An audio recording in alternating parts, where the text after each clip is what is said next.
There's a stain on my garment, dear Aisha, dear Aisha. There's a stain on my garment, dear Aisha, a stain. Tell me how did it get there, Muhammad, Muhammad? Tell me how did it get there, Muhammad? Tell me.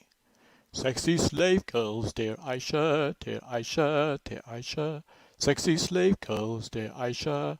I just lost control. There's Maria Al-Qibtiyya, Rayana bin Sayed, Ayman, and others. You know I can't wait. But Bilal's calling Azan, Muhammad, Muhammad. Now it's time for the salat, Muhammad, it's time. Then scrape it, dear Aisha, dear Aisha, dear Aisha. Then scrape it, dear Aisha, dear Aisha, scrape it.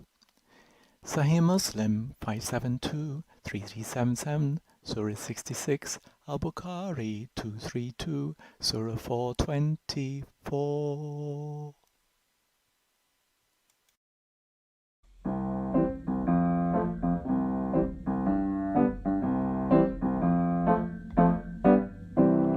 Allah is a false god, a false god, a false god. Allah is a false god, a false god.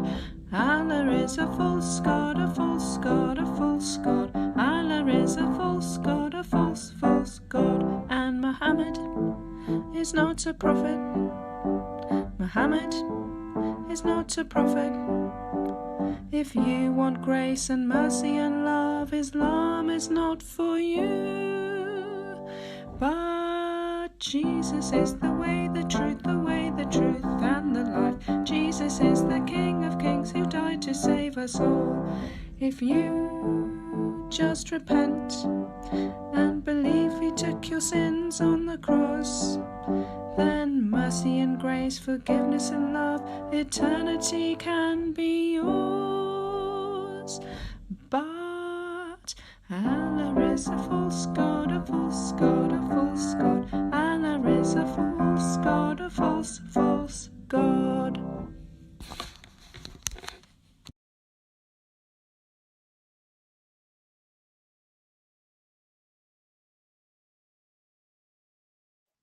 Hallelujah. Let Lord Jesus Christ shine forth. Good morning, good afternoon, good evening, wherever you are joining us. Welcome to another live stream with DCCI Ministries. And tonight in Britain, everyone is blessed to have Dr. Robert Spencer with us. Peace of Christ be with you, brother. And with you, thank you. How are you doing? It's my honor to be here to speak to you, and it is a great joy as well. And thank you very much. Actually, it is a privilege for us to have you. It's not only you are author of the Quran, but also I understood that you published your 22nd book as well. So 26. you are man, 26, I'm sorry. You are man with lots of skills and lots of wisdoms. And I also understand you are banned from UK. Yes, that's correct. So until you emigrate, there's no chance that I can meet you. The government there said that it would be a threat to the public order were I to enter, which means, of course, not that I would do anything, because I've never advocated violence, committed any violence, condoned any violence, but the Muslims would riot in the UK, apparently, or the government is afraid they would, so I cannot go in. Yeah, they are able to get away with lots of things these days. So, Indeed. well, it's the loss of UK. But good thing is God provide internet for us, so you can travel to UK virtually. So thank you very much for being with us. So those of you who are joining us in the chat, we will be talking about one of the most misunderstood words in the world, which is called jihad, and kind of going through history of it little bit. If any of you want to get our attention or bring up your questions, please put @ in front of DCCI, and that should be all, or get our attention, and we'll be fine from this side. So just a second. Okay, so before I kind of pass on to you, Robert, What is your 26th book about? Who Lost That's a lot Afghanistan? of book. It's called Who Lost Afghanistan, and it's about the American military misadventure in Afghanistan for the last 20 years and how it was mishandled from the beginning, wrongly conceived, wrongly executed, and wrongly ended. And the whole thing was a mistake because of the American government's unwillingness or inability to face the reality of Islam and jihad. That is the reason for the failure in Afghanistan. But even today, this is not known, and that's what the book explains. Okay. Is the book available in Amazon? I Yes, haven't got it yet. it is It's available. okay. Also, we will put the link in the description as well. If you are curious about why Afghanistan is lost and who lost, please get the book, read it, and it will enlighten you. What is your first book about? The first book? Do you remember? Oh, that's 100 years ago.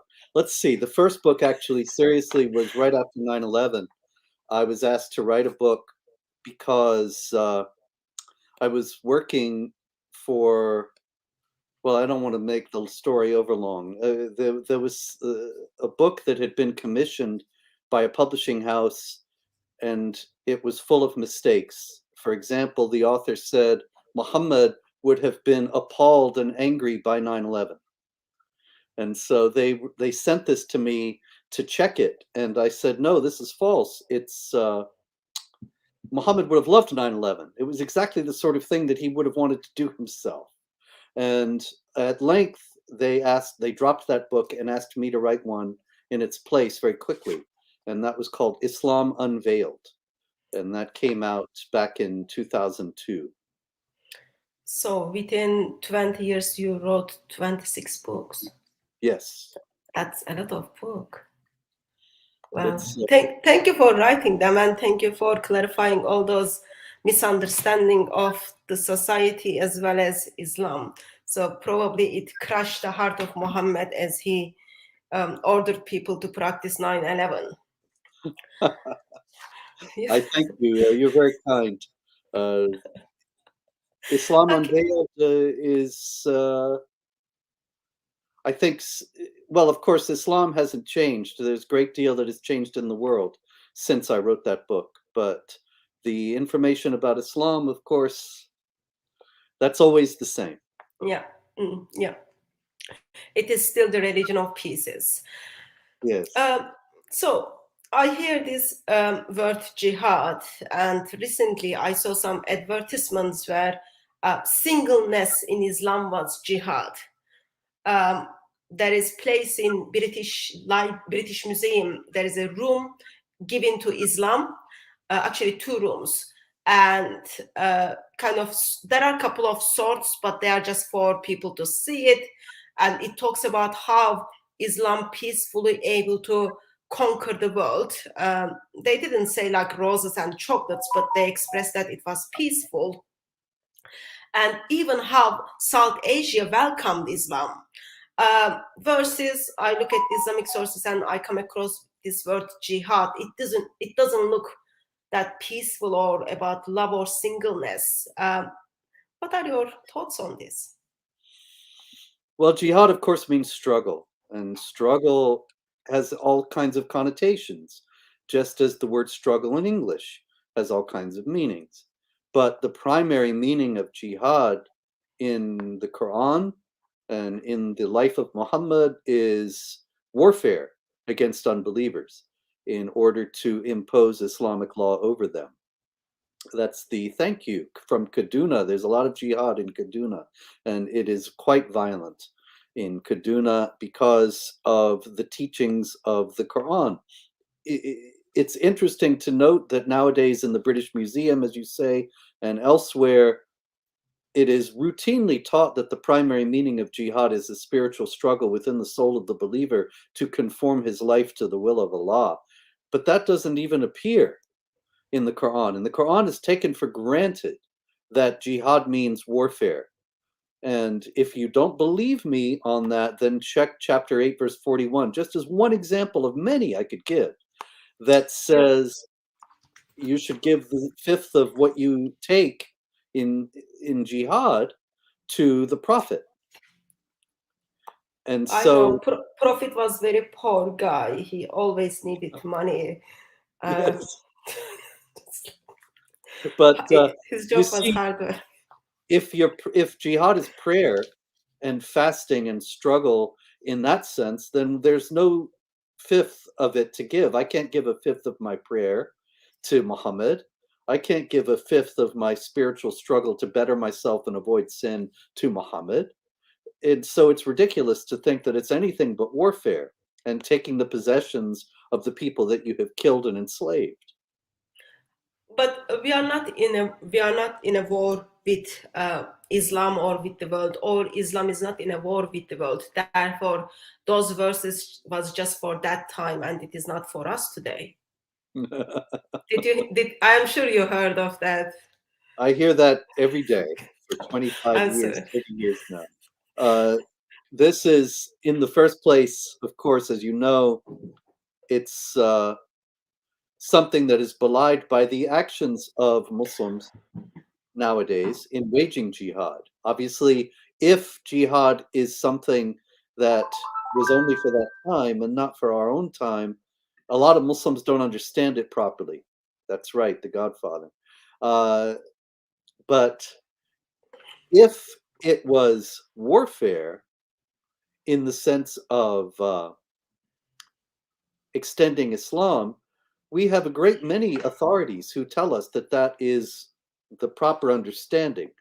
All the way through the history of Islam, you find Islamic scholars, clerics, and political leaders as well saying that jihad is primarily warfare against unbelievers.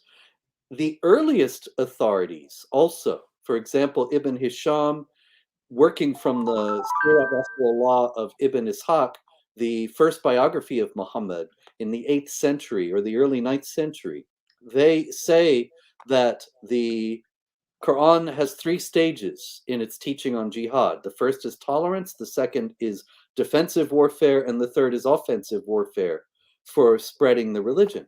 And so if offensive warfare is the third and final stage, then it obviously is something that is not only for one time. The history of Islam bears this out because Muslims have acted this way all through history, and consequently, there's just no way to maintain the idea that this was only for that time and no longer to be applied. It's not borne out by the text, not borne out by the interpreters, and not borne out by the history. All 3 of those point to the idea that the teachings of the Quran regarding jihad are applicable for all time, in all places, for all people. It just kind of gently forces me to bring what Ottomans did to Armenians, but I am Turkish and I know a little bit your background. I am not sure if that conversation will go good. Where are you from? I'm from Istanbul. Oh, really? Oh, well, my family's from Chesme. Okay, yeah, so we kicked you out. Yeah, they were kicked out around the time of World War One. They were offered the conversion to Islam and respectfully declined, and thus were offered to leave the country, which was, of course, they must have been dealing with moderates, or they would have been killed. Only one of my family members was killed, my great-grandfather, on the way out by a soldier who thought he had some gold.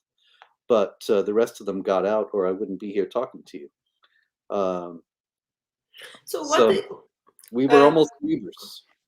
What is the reason that Ottoman Empire used to be like this great empire, and I don't want to kind of make you feel bad, but we learned that in our history.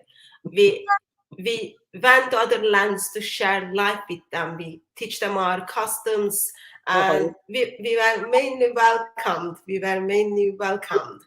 So as we were sharing life, and then of course in the First World War, we did have enemies in our borders, and all we wanted to do is uh, just like take our lands to our hands.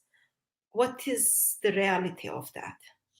The reality is that in the heyday of the empire, when the empire was at its height, the Jews and Christians were subjugated as zimmis under the rule of Islamic law, were forced to endure various humiliations and discrimination in order to emphasize to them every day that they were enemies of Allah and needed to repent and accept Muhammad and the Quran, and were subject to various deprivations as a result.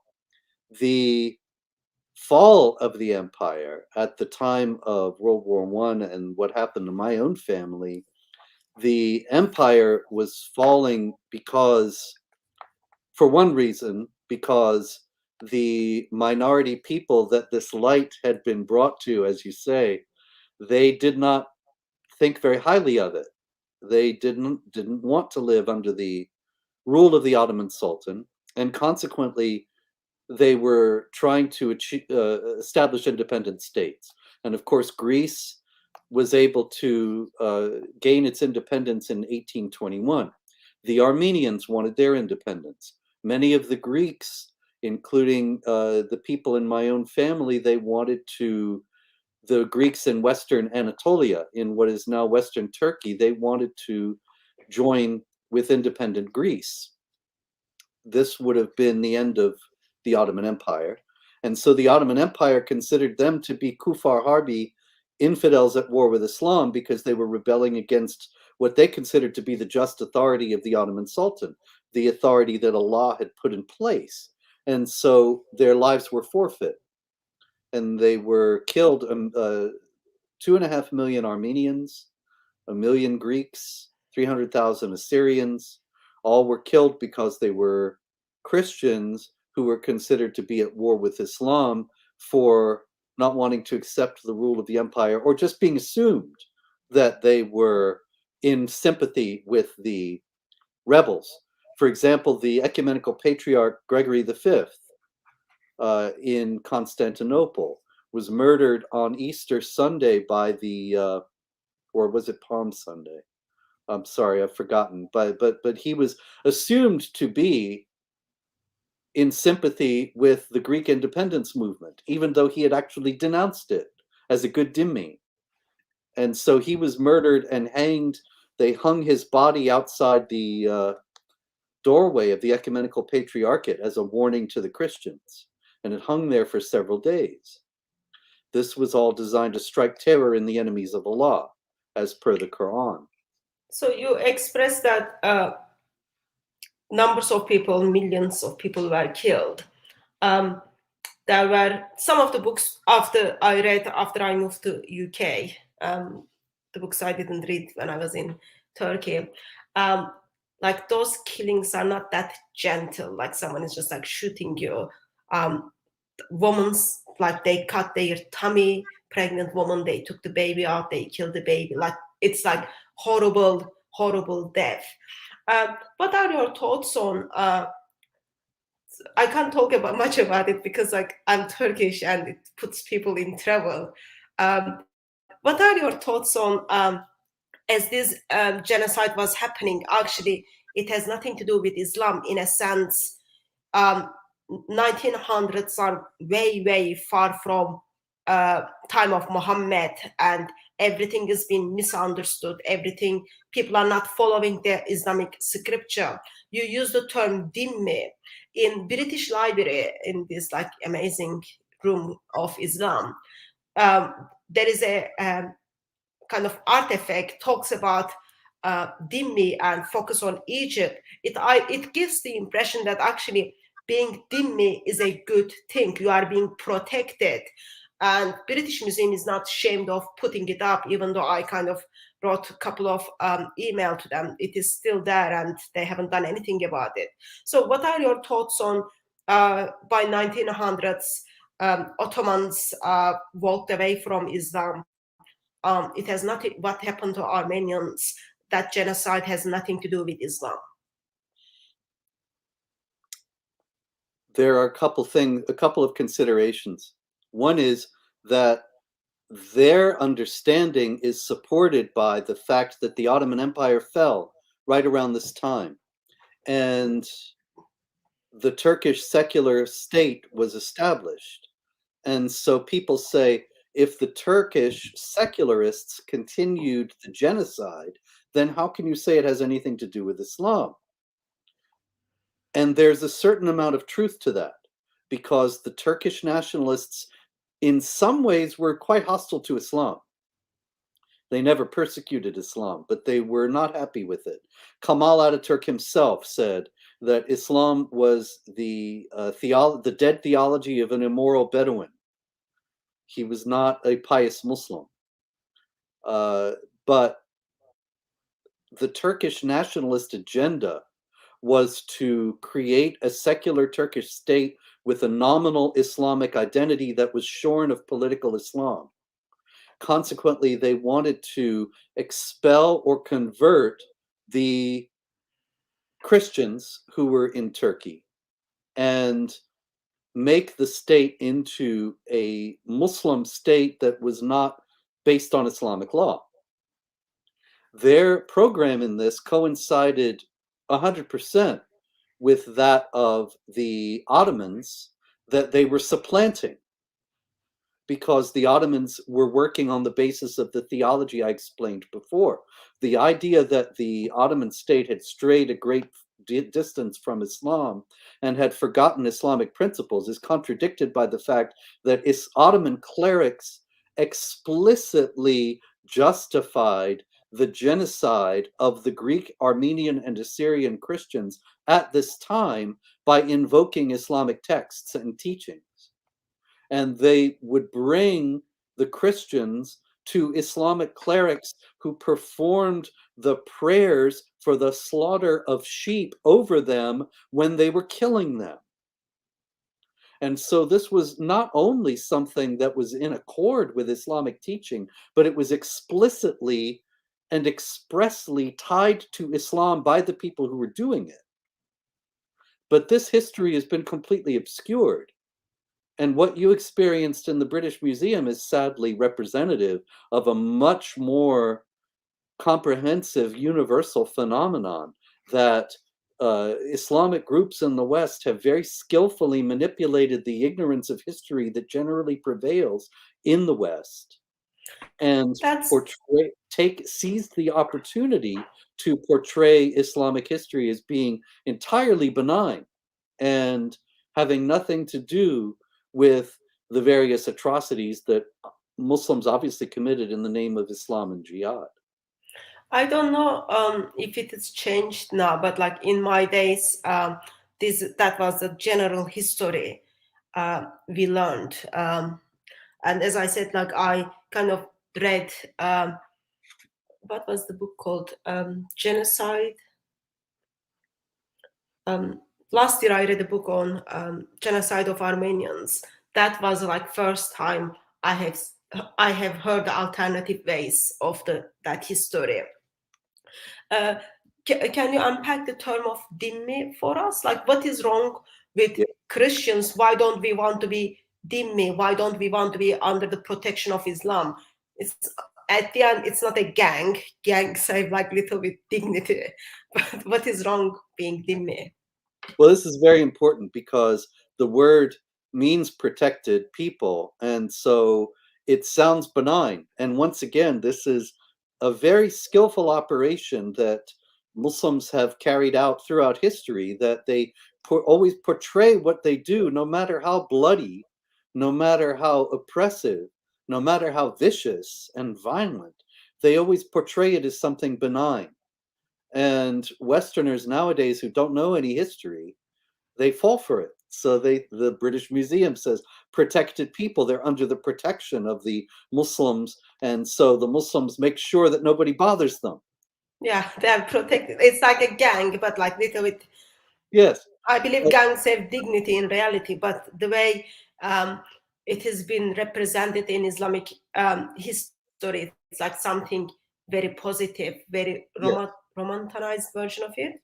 But you put up earlier, somebody said The Godfather, and this is very true Yeah. because what the mafia would do in New York and other cities where it was operating in its heyday would be to go into stores and say, "You pay us protection money, and we will make sure nothing happens to you." Meanwhile, they were working hand in glove with the criminals. And so they would, if somebody had a store and they wouldn't pay the protection, then they would send in the people to break the windows. And so the protection you were paying was to the very people who would destroy your store if you didn't pay it. So it wasn't really protection at all. It was a kind of extortion. And this the same thing with the dimitude, that the non-Muslims would pay the Muslims for the Muslims not to kill them. And if the Muslims decided to kill them, they would do so anyway. And then what were the other ones going to do? They were forbidden to complain about their plight on pain of being killed themselves. And so nobody said anything. And even today, populations that have historically been dhimmis, they don't say anything, They can't. especially Christian Arabs. You find that they say, "Oh no, it was wonderful. Life in Syria, life in Iraq, life in Afghanistan, it was beautiful. The Muslims were wonderful and peaceful and tolerant to us," because they know they've been bred for generations, over centuries. They have to say all these things because if they don't say it, it gets even worse. So being dhimmi is not a good thing. Not a good thing. Paying jizya is not a good thing. Would you agree with me to say, like, even today's mafia has more dignity than Islamic understanding of dhimmi? Oh yeah. Well, you know, it's interesting, the mafia analogy, because the Muslims occupied Sicily for several hundred years, and that's where the mafia developed. And it may be that there was a connection They because give birth to mafia? yeah, you have the code of silence that you can't say anything about what happens. You have the payment of protection, and there are various other things that are similar to Islamic law that the mafia applies in a different context. And so the jizya is you're paying a tax for the privilege of being able to live. And if you don't pay it, then your life is forfeit. You're to be killed. So this is really an organized kind of thuggery. It's not protection at all. It's just a criminal syndicate that is oppressing you. So you helped us to think the historical way of what happened under the Ottomans to people who were not Muslim. And you give us the definition of dhimmi as well as with the definition of jizya. Just a kind of clarifying another misunderstanding. I know I'm very much aware that Islam is one of the misunderstood religion in the world. So in Egypt, so we talked about Turkey and you just mentioned Egypt. So in Egypt, how did Christians end up how they are now Coptic? How did they end up in what way? So Egypt was a Christian country. Oh, yeah, of course. I hear from Muslims, like every time when you need to kind of have a discussion of how Christians and Muslims, can they live together, or can Christians live in Muslim majority countries? Example of, look at Egypt. Today's Egypt is example how we live in a loving way. Of course, they forget the part like when they burn the churches, when they burn people. They forget that part, or beheaded people. They forget that part. But overall, Egypt, today's example is Egypt. In Middle Ages, of course, it is Spain. So what went wrong? How our understanding is changed? Well, what went wrong in terms of our understanding is that people aren't taught the truth about history or about present day reality. Egypt was 99% Christian when it was conquered, but then the Christians were subjugated as dhimmis, which means that they could not hold authority over Muslims, which means that if anybody wanted to have a good job, that paid reasonably well, he had to convert to Islam because the Christians could only get the most menial jobs that paid very little, that would ensure that they did not have authority over a Muslim. The Christians could not build new churches or repair old ones. And even today, there's still riots in Egypt if Christians are trying to build a new church. And Muslims say this is against Islamic law, and it is. Because the idea is that the Christian community must always be in a state of decline. It must always be on its way out. It must always be diminishing. That is part of Islamic law, so that Islam dominates always. And so the Christians over time, they lived with this discrimination, this humiliation. You're walking down the street, you have to step aside so the Muslim can pass. You can't build a building higher than an Islamic building. You can't hold a decent job. You have to pay this tax that the Muslims don't have to pay. Many people over the centuries, they converted. And so the Egyptian Christians that were Egypt, that was once 99% Christian, is now 90% Muslim. Where did all the Christians go? They're still there. They're just converted to Islam over the years, but they did not convert to Islam because Islam is so wonderfully compelling.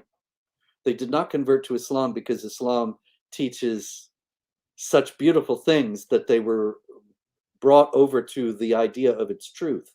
They converted to Islam because it was so miserable to live under that Pact of Umar, so miserable to live as Christians, that most of them ultimately gave up.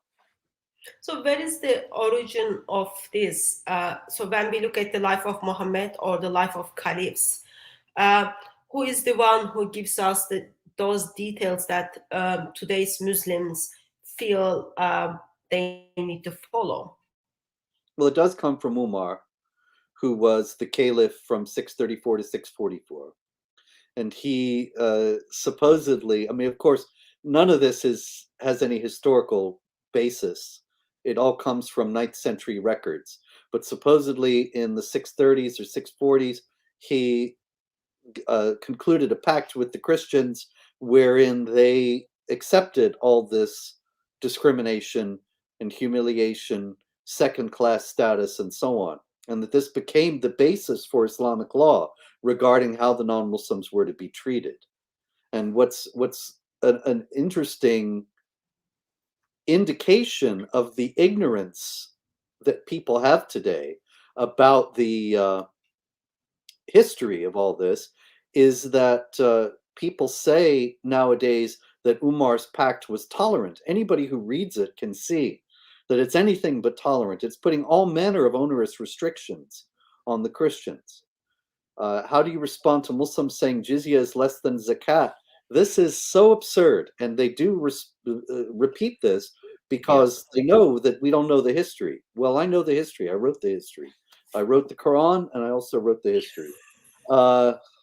And so the history is very clear that over time, the Christian populations in the Middle East, in Egypt, and also in Syria and all over North Africa, they disappeared or were substantially diminished because it was so difficult to live under the dhimma, under the discrimination that Islamic law mandated. Now, human nature being what it is, people like to live a life that is easier rather than harder if they have a choice, generally. And of course, there are great saints who they will take great hardship to serve God and so on. But for the most part, people will choose comfort and ease if they have a choice, if they have the ability to choose. And this is why there are no Egyptian Christians today, or so few Egyptian Christians today. Now, if zakat were less than jizya, we would have seen Muslims converting to Christianity throughout so that they pay the jizya. So they would pay the jizya, because people don't want to pay the money to the government. If I work all day, I earn money, I don't like having to give it to the government. I do it because I don't want to go to jail. But if you have a choice to pay a lesser tax, people will take that choice. And so people would have converted to Christianity. But we never see that anywhere ever in Islamic history. And that's because zakat was never anywhere in Islamic history less than jizya.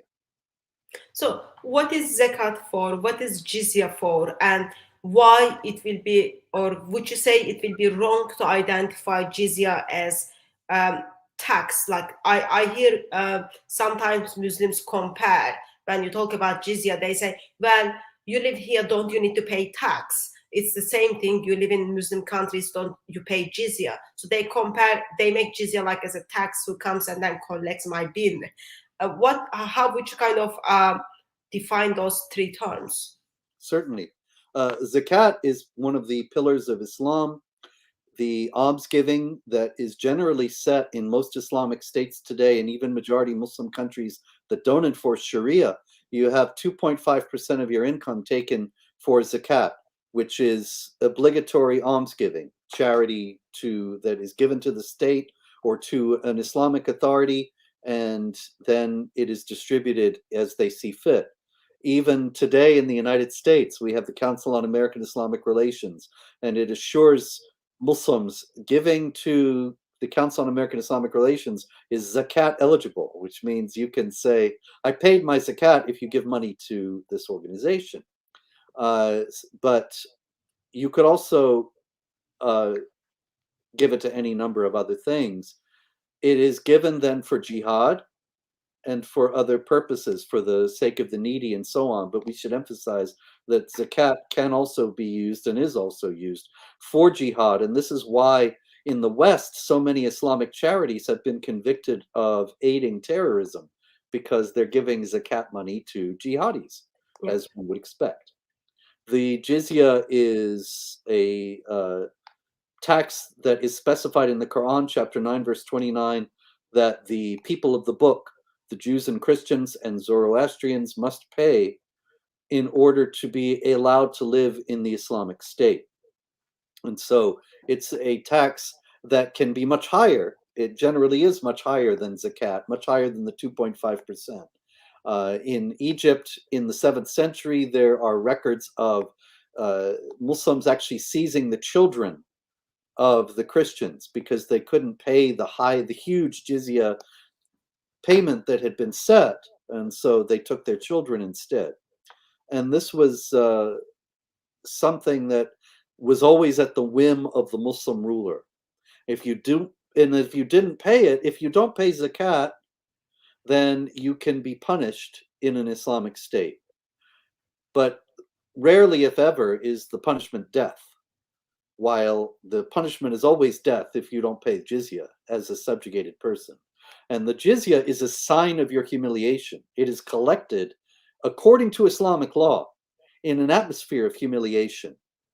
Zamakhshari in the 13th century, an Islamic jurist, actually says that the jizya collectors should spit on the people paying when they pay it.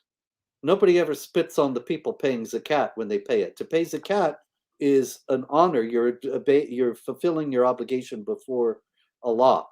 You are paying jizya. It's a sign of your subjugation and humiliation to the Muslims. And so you must be humiliated. If they don't spit on you, another jurist says that you have to be struck on the back of the neck at that time.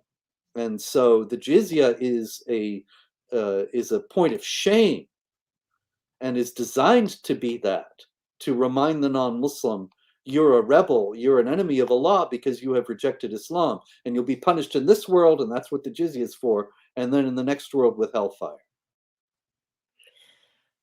So you would use the term tax for jizya, comparing like definition of the tax in today's society?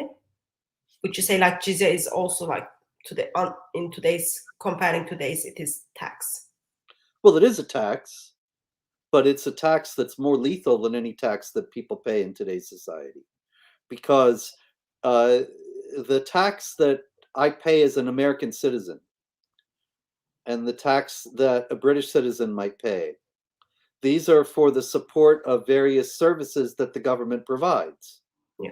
And so it's designed to be, at least theoretically, a cooperative arrangement that the government provides roads and highways and schools and so on. And in return, we fund all this by paying the tax. But for jizya, you're not buying anything. and you're not cooperating in anything. You are only But still, securing kill. yeah, securing your head, like your head is still stick to your body. You're buying your head. Yeah, Yes. or you are renting your head, because if you don't have the money, they take it from you. Yes, and they can Okay. decide to take it anyway. So you unpack the history of Egypt for us. You unpack the kind of reality of Ottomans. What about Golden Age? What about this beautiful Spain? Yeah, Christians and Jews apparently were there so happy. That's the time where Muslims want to go back. What is the reality on that? the reality is that's completely mythological. That none of the sources from the time that Muslims ruled Spain show anything like what we are told nowadays about the peaceful, tolerant society that was established by the Muslims in Spain, supposedly. Even Maria Rosa Menocal, who is a historian, actually, I don't know, she was a historian. I don't know if she's still alive, but she wrote a book not many years ago.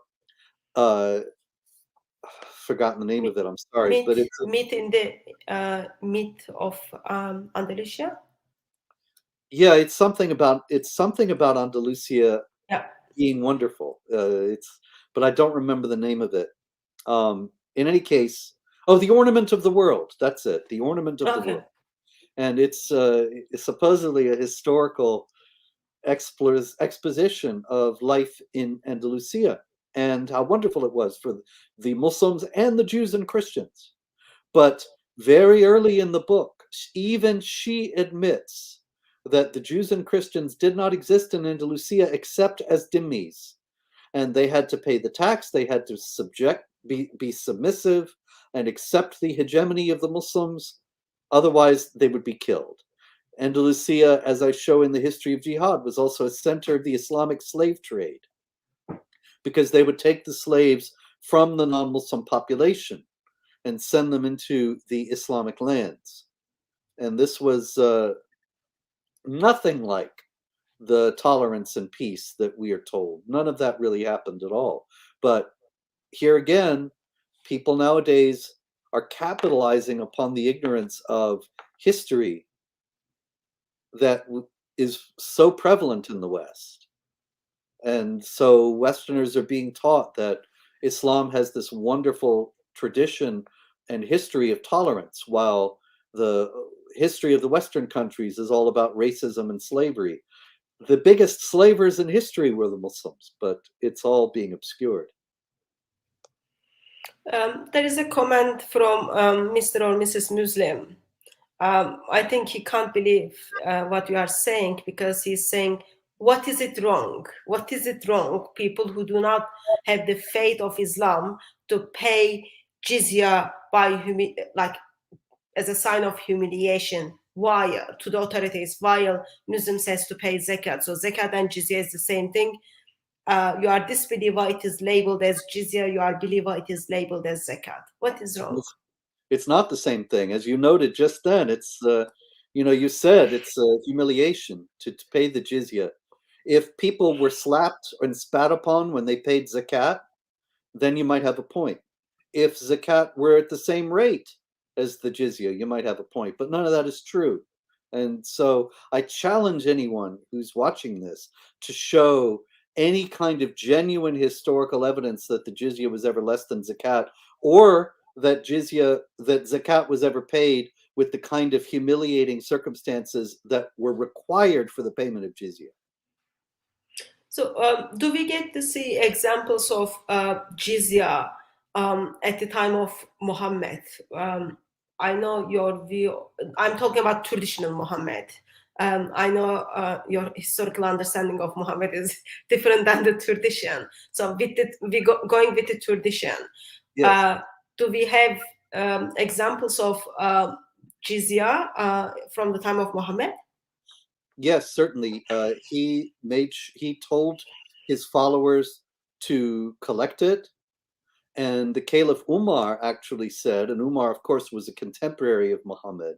He told his followers that the source of the Muslims' livelihood is the jizya. So be sure to collect it always from the Muslims. There are hadith in which Muhammad says that you should not harm the dhimmis, and these are very commonly quoted nowadays by Islamic apologists who say, see, you must not harm the dhimmis. They're wonderful protected people. But the idea is there that they are the source of the money that the Muslims have.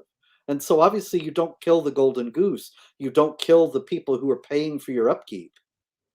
And so it's not really an expression of tolerance that he says don't kill the dhimmis.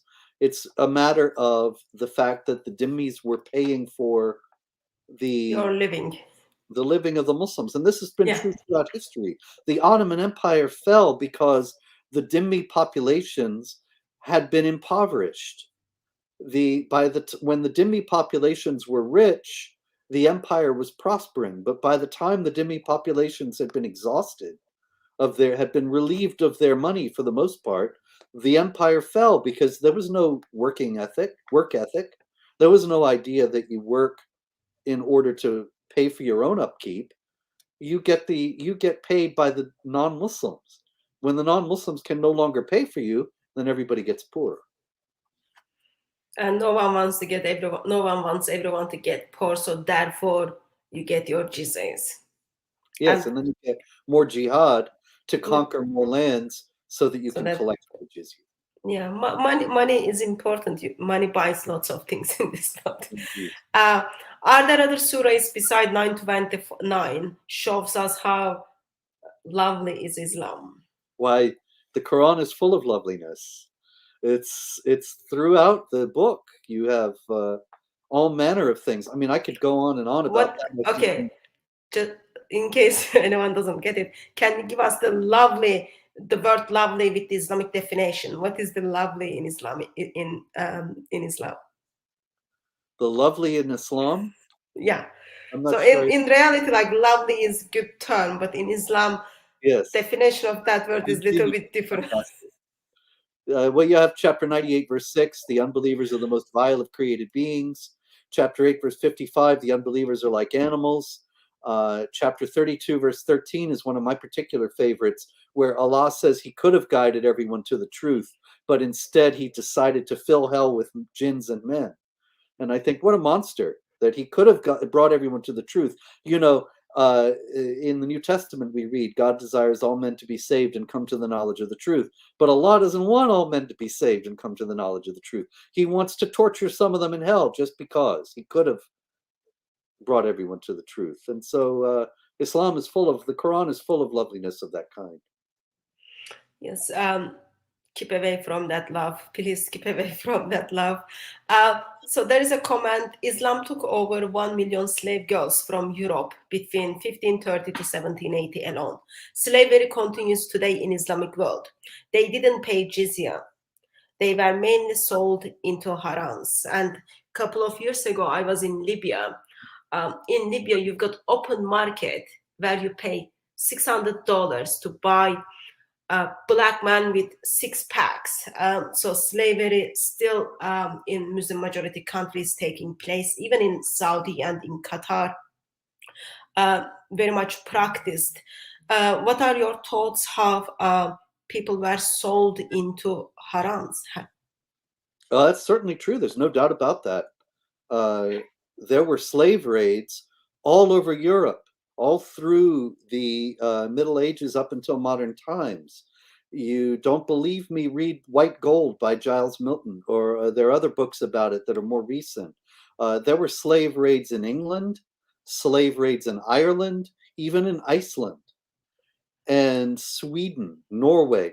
The Muslims would come up from Morocco and Algeria and go to a coastal town in Europe and go often into the church during services, because then there'd be a crowd of people, and take them and enslave them back in Morocco and Algeria. This is a black hole in history. People don't know what happened to these people because, of course, no records were kept. How many historians write about the slaves that some emperor had. The Ottoman caliphs, sultans, the various other Muslim rulers, including in Andalusia and elsewhere, they all had slaves, and many of them, if not most, were Christians taken from Europe. But then they're lost in history. We don't know, they were killed. We don't know if they had children. If they had children, they were raised as Muslims, and so their existence is completely erased. What is the Islamic reference for slavery? Because it is very easy for Christians or people who think critically to simply look at the Islamic worlds and then say he's the what Muslims are doing, because that might not be Islam. Islam is like this lovely, beautiful religion, gives lots of rights to everyone. Yeah, that's what they say. But the thing about slavery, it's very interesting, the contrast between Christianity and Islam, in the sense that in the Bible and in the Quran, you have slavery taken for granted. And so Muslim apologists in the West like to say, you talk about slavery, but there's slavery all through the Old Testament. And even St. Paul says, slaves, obey your masters, and so on. So how can you say that Christianity is superior to Islam in this regard? And actually, here again, that argument relies on an ignorance of history and an ignorance of theology. Muslims love to come to Christians with their understanding of Christianity that's quite faulty.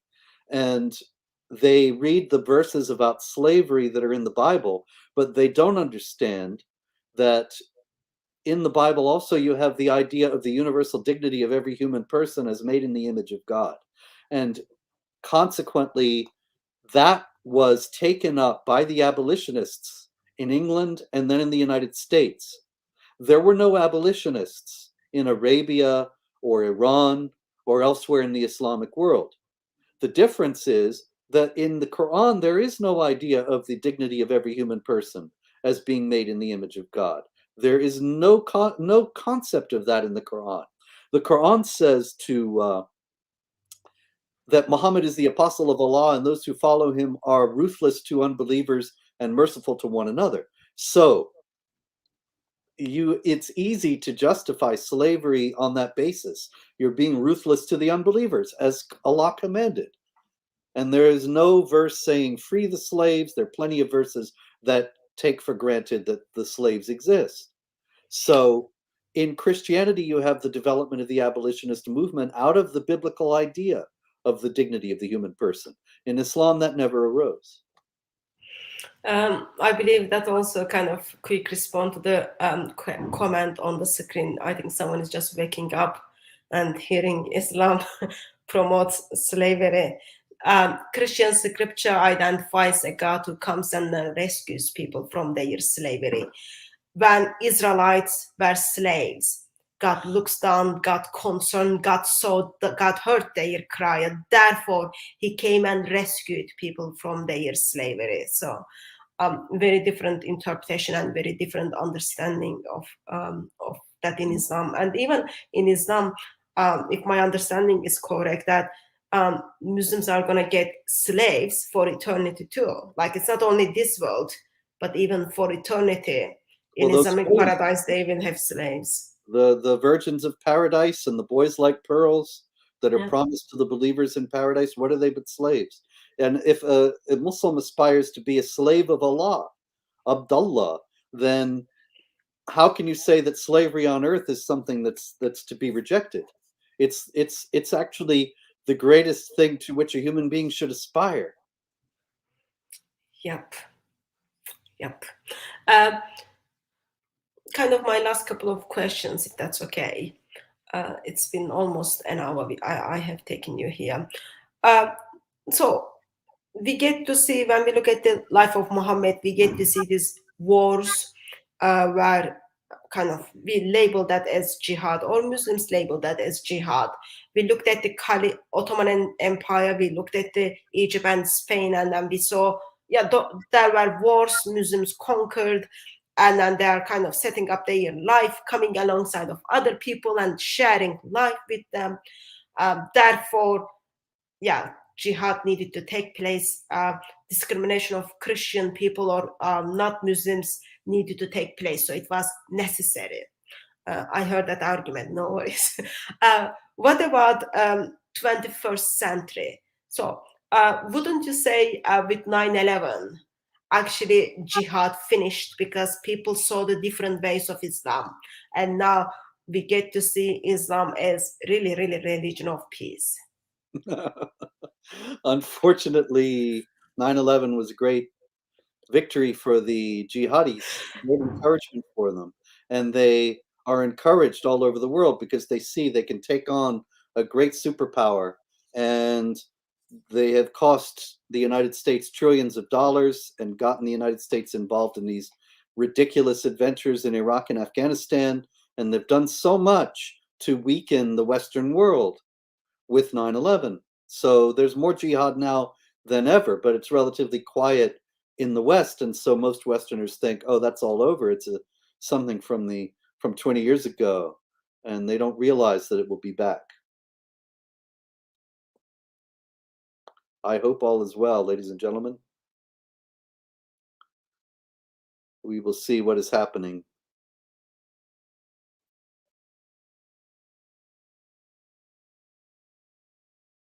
Anyway, yes.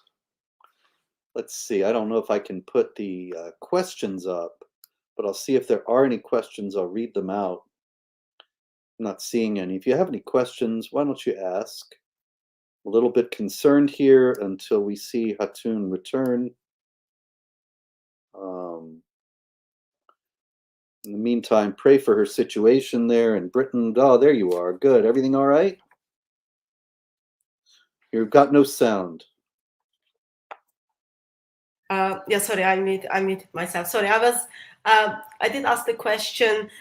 Wouldn't you say 9/11 stopped jihad because Islam became the religion of peace? Yeah, unfortunately, that's not happening. Jihadis are more emboldened than ever around the world. I went through a bit of that while you were gone. I hope that all is well over there and that you will be safe and prosper. Thank you. There is a question. So, since you are the author of the Quran, did you also translate the Quran to Spanish and Italian? Did you remember, as the author of Quran, there are people who live in Italy and Spain? Well, as the author of the Quran, I should only speak Arabic, but in any case, the problem with translations is that there has to be a translator and a publisher. And if anybody has those two things, please contact me at director@jihadwatch.org. But without those two things, nothing can proceed. And so there are no translations at this point. I hope that there will be in the future. Okay. St. John of Damascus is a source for early Islamic history. Yes, a very interesting source. As a matter of fact, I discuss him in my book, Did Muhammad Exist? And St. John of Damascus is very interesting as a witness to the fact that the Quran was not collected at the time of Uthman, as Islamic tradition says. Islamic tradition holds that in the year 653, Uthman got together all the people who had memorized parts of the Quran and standardized the text, burned all the variants, and distributed the Quran, to the single Quran, to the Islamic provinces. That didn't happen, and we know it didn't happen in the first place because nobody quotes this book that now everybody had for another 40 years. That's one problem with the story. Another is that John of Damascus, 50 or 60 years after this, he quotes Quran, and he also quotes books that are not in the Quran. Chapters, yeah. Yes, and he quotes and he refers to chapters as if they're separate books. And so it doesn't seem as if the Quran was in the form that it is in today at the time of John of Damascus. There's no reason why he would have done that if it had been. So if we read the John of Damascus, then we will find out his writings are going against traditional Islam.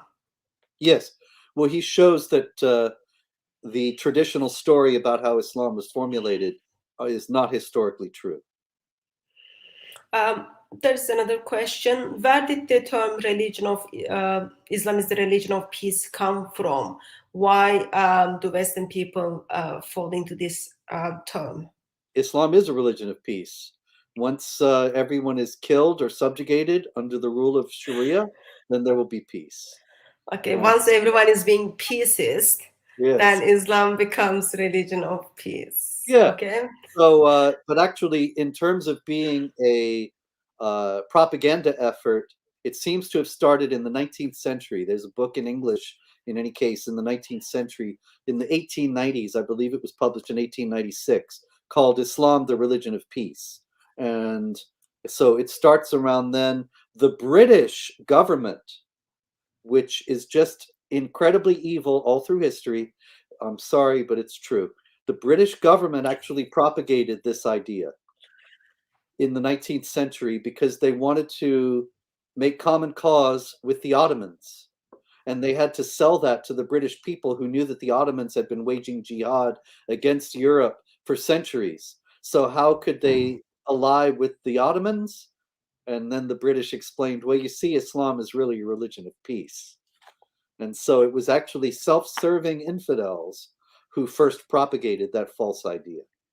Well, Islam is about to take over Britain. Even though only 12% of London is Muslim, but Islam is about to take off the Britain. I am sure that will wake British people and British government up that they will get rid of that term. Do you know anything about Georgian history and 1,200 years of fight of I must Islam apologize. against these people? I see by your name that you are Georgian, but I am no expert in Georgian history. There is a little bit in the history of jihad about the jihad in the Caucasus, but not specifically so much about Georgia. I know there's a great deal more that can be said. I had to make some choices when I wrote the book. I hope to be able to write a follow-up at some point and fill in more. And then there would be more about Georgia in that. Okay. My last question is, so since Islam kind of is the source of violence, source of danger to humanity, and every time when we talk about Islam, like we kind of feel everyone is being discouraged because it's just like too much violence, causing too much terror in the hearts of non-Muslims. What will be the like in 21st century? What do you think will be the solution, or where do you think Islam is going? Islam is at a crossroads because of the internet and the fact that we can have this conversation and it can reach, people can watch us in Iran or Saudi Arabia or Turkey. And it used to be if somebody was born in those areas and grew up, they would never hear a word contradicting anything Islamic. It would never be exposed to any argument showing that Islam was false. Now, the truth about the Quran, which many Muslims don't know because they don't read the Arabic, they just recite it without understanding what the words mean. The truth about the Quran is known, the truth about Muhammad is known, the history is becoming known, and these things are grave challenges to Islam. I think there's going to be a crisis of apostasy in the Islamic world. It's already starting, really, but it's underground because of the death penalty for apostasy. But as it continues, there's strength in numbers, and it will become more open. So you are just telling me we are about to finish that. Yes, Islam is very dangerous, but if you choose to live Islam, there is a death penalty for you. Well, of course. That's not very encouraging, is it? No, but see, it's like the Draw Muhammad contest. A few years back, there was a cartoonist, Molly Norris, and she drew some cartoons saying, "This day will be Everybody Draw Muhammad Day." and most people said she was Islamophobic and racist, and they ignored it. And then she got death threats and went into hiding, and she's never been heard from again.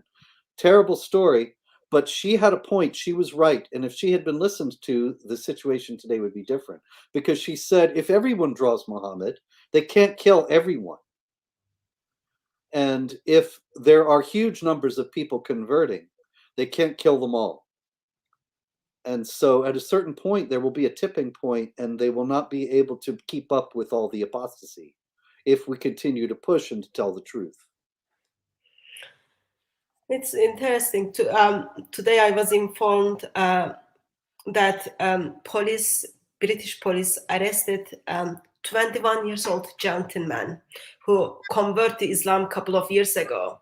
British-born, British someone who converted to Islam a couple of years ago. Apparently was planning to kill me at Speaker's Corner, and he got arrested. So that kind of just shows us, yes, people will be there to take other people down, or they won't like what you are saying.